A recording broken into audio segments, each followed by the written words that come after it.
तो ये तीन अलग अलग सिचुएशंस हमने लिखी थी। मैं आपको एक डायग्राम बना के तीनों सिचुएशंस एक बार समझा देता हूं।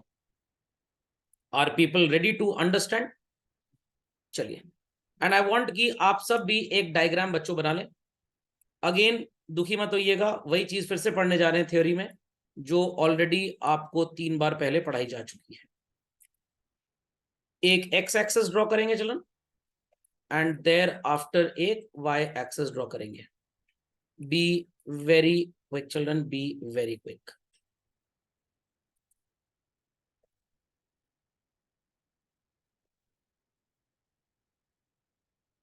Well visible to all children? Visibility का कोई इशू तो नहीं है। We assume investment to be same, understood? Autonomous, दो तरह का इन्वेस्टमेंट सबको याद होना चाहिए properly. That investment which is done with the expectancy of more incomes is known as induced. Income ज्यादा हो कम हो, भाई हमें तो जितना इन्वेस्ट करना है उतना ही करेंगे, it is known as autonomous. Practically autonomous investment कौन करता है? Government sector. अडानी अंबानी वहीं पे पैसा लगाएंगे, हम और आप वहीं पैसा लगाएंगे जहां पे रिटर्न्स हो। हमें थोड़ा इनकम टैक्स मिलना है सरकार का। बट गवर्नमेंट को क्या, पैसा आज नहीं मिलेगा, कल मिलेगा, परसों मिलेगा, जब भी मिलेगा हमको मिलेगा जरूर। तो गवर्नमेंट का जो मोटिव ऑफ इन्वेस्टमेंट होता है जनरली, हर बार नहीं, जनरली बोला गया, मतलब आप स्पेसिफिकली तो नहीं बोल सकते, जनरली बोल सकते हैं कि भाई प्रॉफिट जहां नहीं भी है वहां पे पैसा लगाओ। बट ये कहां पे काम करता है? इलेक्ट्रिफिकेशन जब करना हो मोहल्ले का, सीवर लाइन बिछानी हो, वाटर पाइपलाइन बिछानी हो, तो गवर्नमेंट का इन्वेस्टमेंट ऑटोनोमस है। वाटर टैक्स 5 साल बाद मिलना स्टार्ट होगा, कोई बात नहीं, मोहल्ला ऑर्गेनाइज करो। इलेक्ट्रिसिटी 10 साल बाद कवर अप होगी कॉस्ट, कोई बात नहीं, डेवलपमेंट करना है, देश का वेलफेयर करना है। बट वंदे भारत जैसी ट्रेन उसी ट्रैक पे चलाएंगे जहां पे ये लगे हमारे इंडियन गवर्नमेंट को कि ट्रेन चलने के 3 महीने के अंदर प्रॉफिटेबिलिटी आने लग जाएगी। अगर ऐसा नहीं होता तो हर जगह बुलेट ट्रेन आज चल रही होती, हर जगह मेट्रो ट्रेन चल रही होती। What it clear? तो गवर्नमेंट के मैं बोल सकता हूं कि 90% प्रोजेक्ट्स वेलफेयर प्रोग्राम के ऐसे होते हैं where profit would be zero, even loss होता है गवर्नमेंट को। बट क्या करें भाई, रईस आदमी से टैक्स लिया, गरीब का थोड़ा सा ग्रोथ करना है तो चलो खर्च कर दो। But 10% of the governmental programs are also based on induced investment. जहां प्रॉफिटेबिलिटी नजर आएगी वहां पे पैसा लगाएगी सरकार, एल्स नहीं लगाएगी। लॉजिक समझ में आया कि नहीं आया?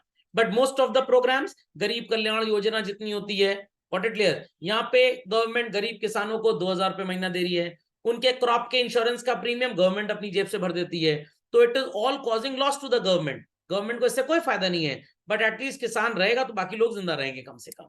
समझ में आ गया? चलिए, देन चिल्ड्रन आपको एक ब्लू 45 डिग्री नजर आएगा, टाइटल्ड एज व्हाट? बताइए बताइए, इसे क्या बोलते हैं? A S equals to Y equals to C plus S. सबको समझ में आ गया? Moving ahead, next children.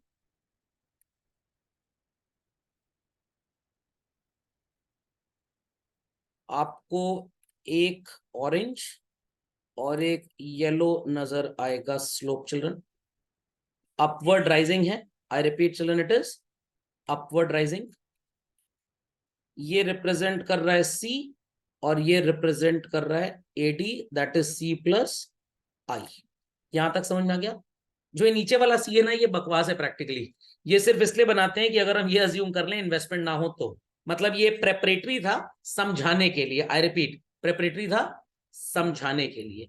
Okay, जहां पे चिल्ड्रन सो कॉल्ड इंटरसेक्शन हो रहा है येलो एंड ब्लू का, वहां से आप एक परपेंडिकुलर ड्रॉप करेंगे and that perpendicular represents full employment equilibrium, which indicates that in the economy income is OY. I repeat children, income is OY. Point E equilibrium आप इसी को बोलेंगे। इस पॉइंट पे जितनी डिमांड है लोगों की हमारे आपके जैसे, उतने ही गुड्स एंड सर्विसेज बाजार में अवेलेबल हैं। लोग उतना ही पैसा खर्च करना चाहते हैं जितने में सारे गुड्स एंड सर्विसेज खरीद लिए जाएं। तो मैं दो पर्सपेक्टिव्स में बात करूंगा, ध्यान से मेरी बातों को सुनिएगा, बहुत ध्यान से सुनिएगा। एएस और एडी देखिए और कुछ मत देखिए, दैट इज आगे जो भी लिखा है ये बकवास है आपके लिए। अभी जितनी कंट्री में डिमांड है उतनी सप्लाई है, तो ना शॉर्टेज होगी ना सरप्लस होगा। शॉर्टेज नहीं है तो इन्फ्लेशन भी नहीं, सरप्लस नहीं है तो डिफ्लेशन भी नहीं। अब थोड़ा आगे समझिए, एएस मतलब total supply of goods and services country में कितने का है, एग्रीगेट सप्लाई 50,000 करोड़। तो फ्री में एलेक्सा आंटी ने, सोफिया रोबोट ने तो इसको बनाया नहीं होगा, फैक्टर्स ऑफ प्रोडक्शन ने बनाया होगा, और फैक्टर्स ऑफ प्रोडक्शन फोकट में तो काम करेंगे नहीं। What they will be getting children, simple as that, they will be getting what, income. Logic understood well, logic understood well. तो ये जो इनकम आपको नजर आ रही है, it is the sum total of all goods and services produced by FOPs and they are available in the market. इतना समझ में आ गया। अब ये लोग जो इनकम अर्न कर रहे हैं, ये यही लोग हैं जो कल को डिमांड क्रिएट करेंगे बाजार में जाकर। I am into job, I earn money, तो मैं एएस इक्वल्स टू वाई बोल रहा हूं।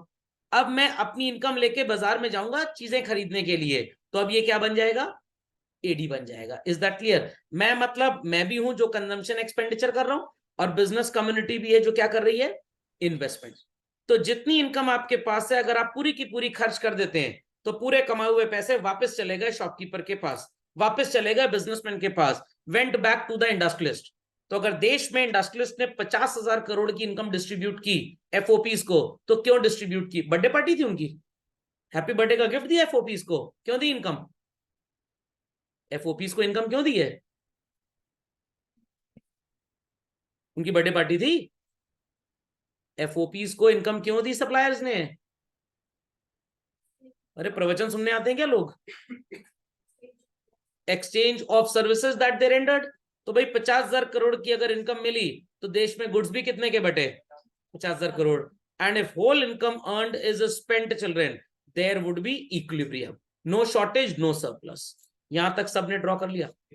चलिए अब ध्यान से बातों को सुनिएगा बहुत क्लियरली चिल्ड्रन।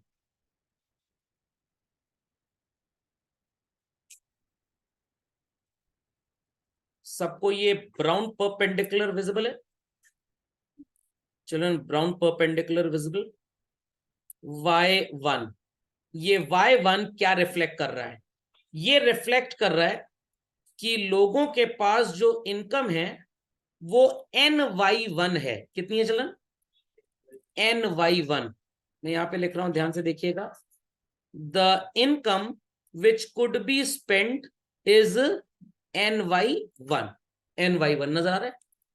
बट प्रैक्टिकली जो वो पैसा खर्च करना चाह रहे हैं, दैट इज, जो एक्सपेंडिचर वो करना चाहते हैं, इट इज zy1।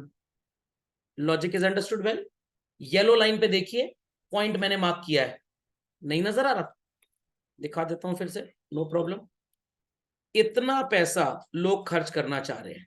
सर आपको कैसे पता, अरे ये वाली लाइन कंजम्पशन की है ना, और इतनी उनकी इनकम है, तो there income is ny1, expenditure is zy1।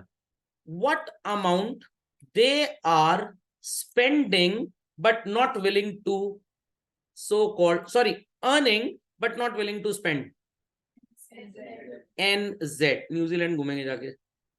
nz amount एक ऐसा अमाउंट है जो ये कमा तो रहे हैं बट ये खर्च नहीं करना चाह रहे। तो up to this extent of goods and services बाजार में लाइंग आइडल है, क्योंकि डिमांड है z और सप्लाई है n, कमाई है n और खर्च करने की चाहत है z। तो ny1 कमा रहे हो और zy1 खर्च कर रहे हो, तो कितना पैसा बचा रहे हो, nz। लिखिएगा मत सेविंग, बट है तो पॉजिटिव सेविंग, बट हम इसको दूसरे एस्पेक्ट में इंटरप्रेट कर रहे हैं। क्यों? क्योंकि हम एडीएस की बात कर रहे हैं, हम एसआई की बात नहीं कर रहे हैं। बात समझ में आ रही है? तो ये गुड्स कंट्री में ज्यादा है। फिर से बोल रहा हूं बच्चों, ny1 मैंने काम किया, मेरे को ny1 सैलरी मिल गई, मेरे को मतलब सारे एफओपीज को, और हम खर्च कितना करना चाह रहे हैं, zy1। तो कितने पैसे हमारे पास इनकम क्या है, बट हम खर्च ही नहीं करना चाहते, nz। तो इतने रुपए के गुड्स बाजार में अवेलेबल हैं, but nobody is willing to buy. So this is indicating aggregate supply being more than aggregate demand. So this area is known as what children? Deflationary gap. और जब तक ये गुड्स बिक नहीं जाते, हम फर्दर प्रोड्यूस। तो सर क्या होगा? सप्लायर्स एम्प्लॉइज को बोलेंगे जय माता दी, जाओ घर, जब तक ये सामान बिक नहीं जाएगा तब तक वापस हम तुम्हें नहीं बुलाएंगे फर्दर प्रोड्यूस करने के लिए। रियल एग्जांपल्स हैं, ऑटोमोबाइल कार कंपनीज वगैरह के, लॉकडाउन वगैरह में इन्होंने प्रोडक्शन शटडाउन कर दिया था भाई। Got it clear? कुछ लोगों को बेयर मिनिमम सैलरी अपने प्रॉफिट्स में से दे दी थी, बाकियों को बोला जाओ नौकरी से निकाल दिया।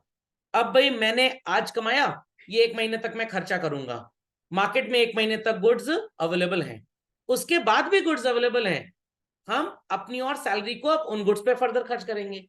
जब वो स्टॉक शॉपकीपर के पास खत्म होगा, रिटेलर के पास, retailer will create demand to the wholesaler, wholesaler factory में डिमांड क्रिएट करेगा, तब जाके प्रोडक्शन फिर से स्टार्ट होगा। तो टिल देन हमने पैसे कमाए बट पूरे खर्च नहीं किए, तो some goods are still lying idle. जब तक वो सामान बिक नहीं जाता फर्दर सप्लायर प्रोड्यूस नहीं करेगा। तो इनकम बच्चों Y1 से गिर के कितनी हो जाएगी? समझ में आ गया? We will move back. I repeat children, we'll move back. और तब तक आते रहेंगे पीछे जब तक इक्विलिब्रियम पॉइंट को मीटअप कर नहीं लेते। समझ में आ गया? तो O Y equilibrium point E was full employment equilibrium. जो अभी मैंने रेड एरो ऊपर से नीचे मार्क किया, जिसको मैंने एनजेड बोला, एएस मोर देन एडी बोला, डिफ्लेशनरी गैप बोला, got it clear? This is over full employment, मतलब सामान इतना बन के चला गया बाजार में कि बायर है ही नहीं।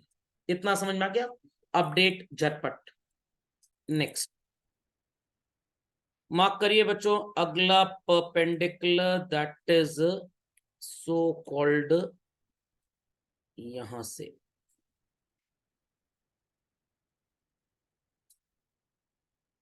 रुक जाइए, कलर चेंज कर दूं जरा, कौन सा कलर लिया जाए? ब्राउन हो चुका है, मजेंटा ले लेते हैं। नजर आ गया सबको? This is Y1, sorry Y2। कमाई है LY2। कितनी कमाई है बच्चों? Oh oh sorry sorry sorry sorry sorry sorry sorry sorry sorry sorry, यहां मार्क करना था, ऊपर मार्क हो गया गलती से। Income is what children? LY2। वो मूवी देखी होगी आपने, कमाई अठन्नी खर्चा रुपया, स्टारिंग गोविंदा। और खर्चा करना चाहते हैं QY2। How much? कितना हम ज्यादा खर्च करना चाहते हैं over and above are earning? LQ। घर वाले बोलते हैं ना, लाए क्यों जब जरूरत नहीं थी, यही है वो, लाए क्यों, LQ। समझ में आ गया? पक्का? तो आप कमा रहे हैं LY2 और खर्च कितना करना चाह रहे हैं? QY2। By what extent your expected assumed planned willingness of expenditure is more than your income children? LQ। तो ये जो गैप था वो था डिफ्लेशनरी गैप चिल्ड्रन, और ये जो गैप आपको नजर आ रहा है is called as what? Inflationary gap. और सो कॉल्ड यहां पे आपका एग्रीगेट डिमांड आपकी सप्लाई से ज्यादा है, तो कंट्री में गुड्स की डिमांड बहुत ज्यादा है, बट हमारे पास सो कॉल्ड उसे फुलफिल करने का कोई बेचारा नहीं है। हम क्या करेंगे? और एफओपीज को हायर करेंगे और गुड्स बनाएंगे, बिकॉज डिमांड है बाजार में। तो एम्प्लॉयमेंट लेवल बढ़ेगा घटेगा चिल्ड्रन? बढ़ेगा। तो इनकम Y2 से बढ़ के कितनी हो जाएगी चिल्ड्रन? Y, और पहले घट के कितनी हो गई थी? समझ में आ गया? तो आपकी income happens to increase. Any doubts? Many doubts children? ये है under employment equilibrium. Understood? Be quick to this children. Did I clear the screen if everybody has done this? चलिए बच्चों, मूविंग अहेड। ADAS इक्वल हो गया, people willing to work, time pass लिखा हुआ है, सब कुछ समझ में आ गया बच्चों? पक्का कंफर्म? चलिए, रिसोर्सेज आर एम्प्लॉयड, जो मैं पटर पटर बोल रहा था वही सब है यहाँ पे। Can equilibrium exist at less than full employment? Yes, but उसको बोलते क्या है? Under employment. आपको 5 चॉकलेट चाहिए थी, 5 मिल गई, आप बोलेंगे हाँ जितना चाहा उतना मिल गया, हम बहुत खुश हैं।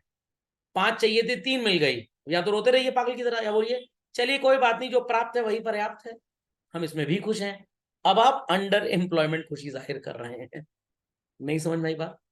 पक्का? आपको लगता होगा सर ये पीओएम कहां से है, प्रेजेंस ऑफ माइंड इतना स्ट्रांग कैसे हो सकता है? मैं कुछ देखता हूं तो उसको लिंक करता हूं, कहां इसको इस्तेमाल करूंगा। समझ में आई बात कि नहीं? नहीं समझ में आई? चलिए, so under employment equilibrium ADAS equal तो था, बट एम्प्लॉयमेंट कम था, रिसोर्सेज यूज नहीं हो पा रहे थे पूरे के पूरे, तो अल्टीमेटली मरम्मत करनी पड़ी हमको। एक चीज बच्चों मैं लिखनी भूल गया ग्राफ में, आप भी लिख दीजिए जरा, एक चीज लिख लीजिए बस, यहां से हम यहां तक जाएंगे बच्चों, ये मार्क कर लीजिए, ये बहुत इंपॉर्टेंट था। मेरे को देखना पड़ेगा, टेक्स्ट मैंने शायद कम यूज किया था क्या? हाँ, जो एक टेक्स्ट मैंने गलती से, नहीं नहीं ठीक बोला था, ठीक बोला था, हाँ ठीक बोला था। चलिए नो प्रॉब्लम। ओवरफुल एम्प्लॉयमेंट समझ गए सारी बातें सब लोग? चलिए, मेरे को लग रहा था मैंने कुछ उल्टा पुल्टा तो नहीं बोल दिया। सो बच्चों, अब आपको करने हैं ढेर सारे न्यूमेरिकल्स, और ढेर सारे न्यूमेरिकल्स करने के लिए जो पुराने फॉर्मूले सिखाए थे, APC APS equals to 1, 1 minus APC इज APS, 1 माइनस APS इज APC, MPC plus MPS equals to 1, 1 minus MPC क्या होता है? 1 माइनस MPS क्या होता है? MPC। Y equals to A plus B dot Y, B का मतलब MPC होता है।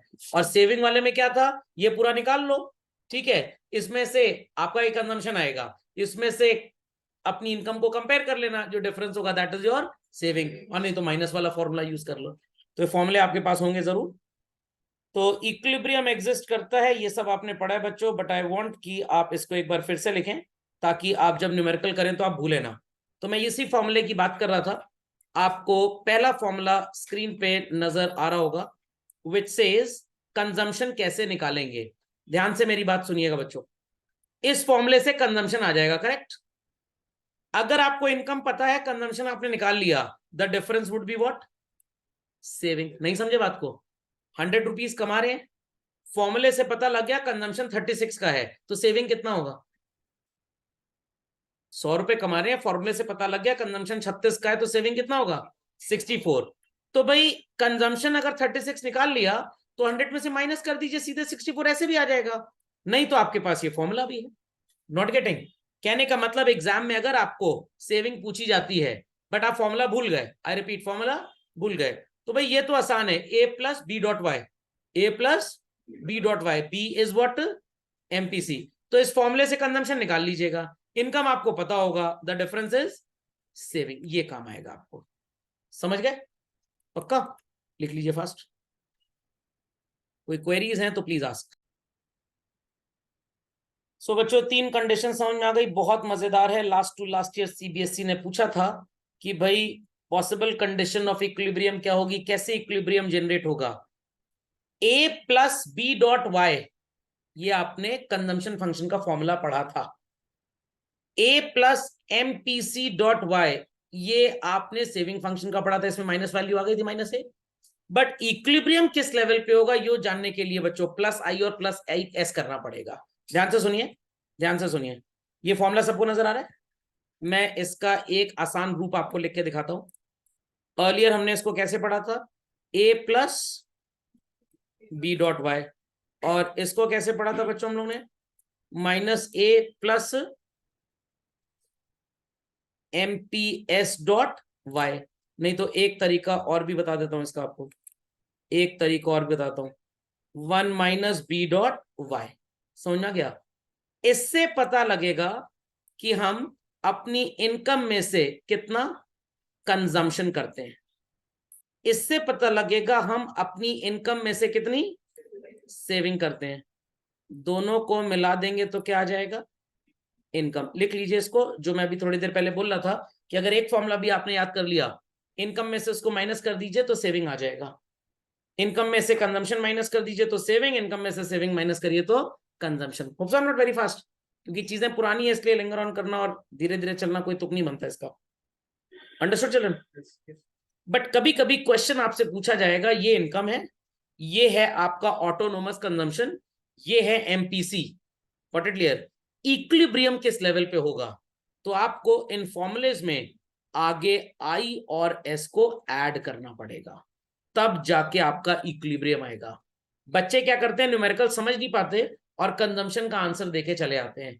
पहली बात तो वो आंसर गलत मान लिया जाएगा, क्योंकि आपसे कभी हमने कंजम्पशन पूछा ही नहीं। हमने पूछा this is income, this is autonomous consumption, this is MPC, got it clear? Find out the level of equilibrium, level of equilibrium. Same parameter मिलेगा क्वेश्चन में, आपको ऑटोनोमस कंजम्पशन मिल जाएगा, एमपीसी मिल जाएगा, इनकम मिल जाएगा, और आपसे पूछा जाएगा बताइए कंजम्पशन कितना है। आपने फॉर्मूला अप्लाई किया, आंसर निकाल लिया। 90% न्यूमेरिकल तो ऐसे ही है। बट बोर्ड ने 2 साल पहले क्वेश्चन पूछ लिया, इक्विलिब्रियम कहां पे जनरेट होगा? डेटा, चाहे मैं आपसे ये पूछूं कि कंजम्पशन क्या है, चाहे मैं आपसे ये पूछूं कि इक्विलिब्रियम कहां जनरेट होगा, दोनों में ऑटोनोमस कंजम्पशन, एमपीसी और वाई की वैल्यू ही क्वेश्चन में लिख के आएगी। Like I give you a set of observations, X दे दें और एफ दे दें, इससे मीन भी निकल जाएगा, मीडियन भी निकल जाएगा, मोड भी निकल जाएगा, सब कुछ कैलकुलेट हो जाएगा। खोपड़े में बात गई? चाहो तो कोरिलेशन भी निकाल लो।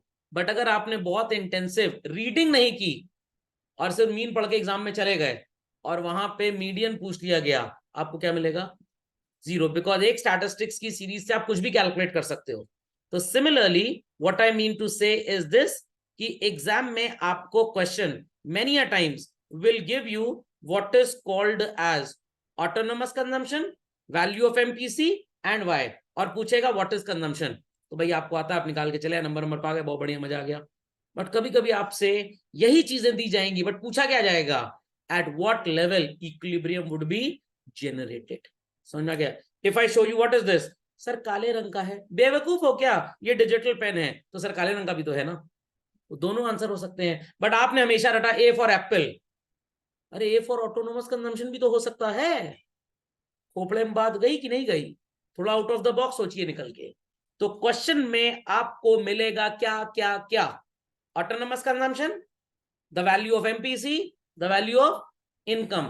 Question may ask you what is consumption, you can do it, 90% ऐसा ही होता है, but 10% of the time question पूछेगा at what level of income equilibrium would be generated.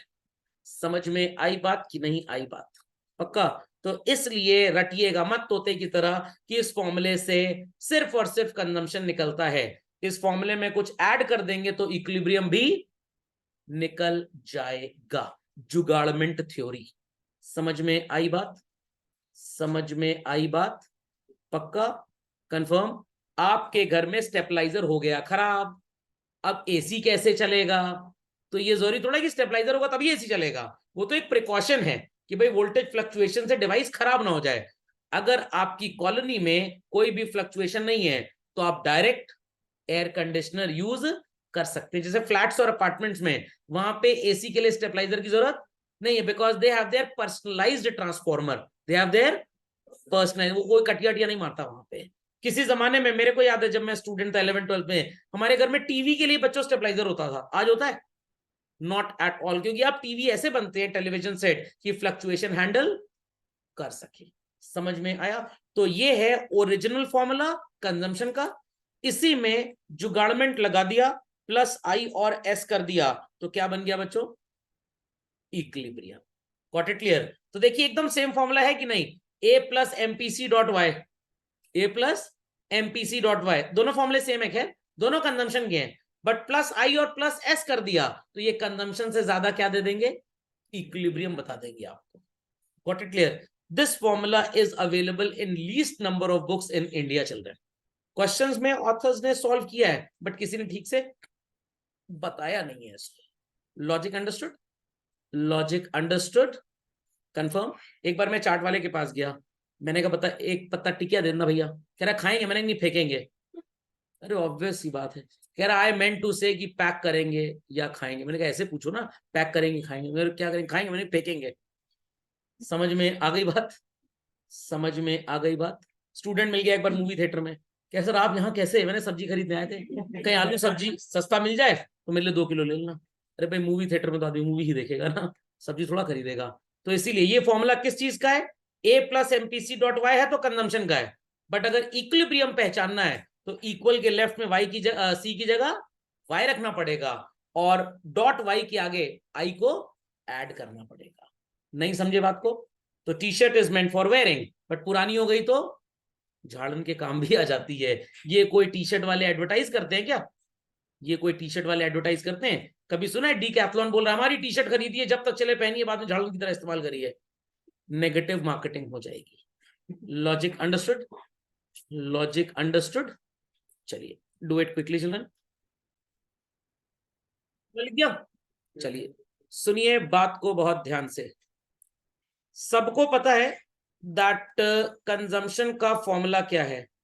A plus MPC dot Y, यही formula ना भाई? यही formula है same एकदम। तो ये क्या रिप्रेजेंट कर रहा है? सी। और आगे क्या बोला हमने? I. C plus I equals to क्या होता है? एडी। और वाई इक्वल्स टू क्या होता है? एएस। तो भाई एक परिवार ये और एक परिवार ये, दोनों एक ही बात है कि नहीं है? नहीं समझे अभी भी? ए प्लस एमपीसी डॉट वाई क्या है बच्चों? कंजम्पशन है। ठीक, इन्वेस्टमेंट को ऐड कर लीजिए, सी प्लस आई क्या होता है? एडी। और वाई इक्वल्स टू हमेशा एएस, तो एडी इक्वल्स टू एएस जब होगा इकोनॉमी में तभी तो इक्विलिब्रियम आएगा। समझ में आ गया? तो हमारे जेएम कीन्स चाचू ने कभी भी ए प्लस एमपीसी डॉट वाई को सो कॉल्ड इक्विलिब्रियम डिटरमिन करने के लिए नहीं बोला था। उन्होंने बोला था बच्चों इससे क्या कैलकुलेट करना? कंजम्पशन। कभी भी गंगा मैया ने नहीं सोचा था कि बोतल में पैक होके मैं बिकूंगी, बट इंडस्ट्रियलिस्ट ने इसको एक बिजनेस बना दिया। हर वो चीज जिसकी डिमांड ज्यादा supply come has a price, has a price. तो जे एम कीन साहब का फॉर्मूला था ए प्लस एमपीसी डॉट वाई। लोग उससे consumption consumption consumption consumption consumption निकाला करते थे। तो सोचा गया कि भाई ये फॉर्मूला कैसे यूज हो सकता है इक्विलिब्रियम के लिए? तो it is AD equals to what children? C plus I. Equilibrium कब होता है? When AD equals to AS and AS equals to Y. या थोड़ा और चतुर बन जाओ तो क्या बोल दोगे? C plus S. तो भाई एलएचएस पे हमने क्या लिखा? वाई। वाई बोले तो एएस बी। आरएचएस पे हमने क्या लिखा? कंजम्पशन। और उसके बाद क्या लिखा? इन्वेस्टमेंट। सी प्लस आई क्या होता है? तो भाई एडी इक्वल्स टू एएस हो गया कि नहीं हो गया? मतलब कंजम्पशन के फॉर्मूले में इन्वेस्टमेंट जोड़ दीजिए और वो परमुटेशन कॉम्बिनेशन बनाते रहिए बनाते रहिए बनाते रहिए बनाते रहिए जब तक एलएचएस और आरएचएस बराबर नहीं हो जाता, आपका इक्विलिब्रियम आ जाएगा। नहीं समझे बात को? एक एक्टिविटी से इसको हम देखेंगे। सब लोग अपनी अपनी कॉपी में सो कॉल्ड पहला वाला ब्लू वाला फॉर्मूला लिखें जरा। I do a simple activity जिससे आप इक्विलिब्रियम समझ जाएंगे, क्योंकि इतनी आसान चीज है बट बच्चे गलत कर देते हैं। ध्यान दीजिएगा बच्चों। इनकम इज 20,000, ठीक। Autonomous consumption is 4,000। MPC is 0.8 और आपसे बोला जा रहा है कैलकुलेट कंजम्पशन। ठीक, समझ में आ गया? चलिए तो कंजम्पशन का फॉर्मूला क्या है बच्चों? A plus MPC dot Y. अगर नहीं अच्छा लग रहा फॉर्मूला तो लिख दीजिए A plus B dot Y. What is A children? 4,000। MPC कितना है बच्चों? 0.8। और इनकम कितनी है? समझ में आ गया? क्या आंसर आएगा? 0.8 इंटू 20,000 प्लस 4 कितना हो गया? समझ में आ गया? मतलब आपने जितना इनकम बढ़ाई पूरा का पूरा खर्च कर दिया। आ गया ये आंसर? आ गया ये आंसर? दिस शोज कि आपकी इनकम भी 20,000 थी और आपका कंजम्पशन भी 20,000 था, तो आपने कुछ भी इन्वेस्ट नहीं किया या सेव नहीं किया। ये समझ में आ गई बात? O R.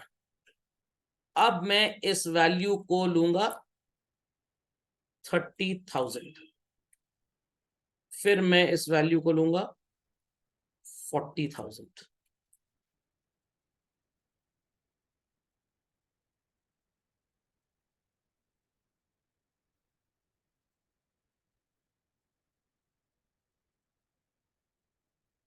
चलिए, रेडी है सब लोग? Now children, it is assumed कि हमारी इनकम जो है वो कितनी है, 30,000। चलिए कंजम्पशन निकालते हैं। A plus B dot Y, what is autonomous consumption children? 4,000। B कितना था हमारा, इनटू इनकम कितनी थी बच्चों?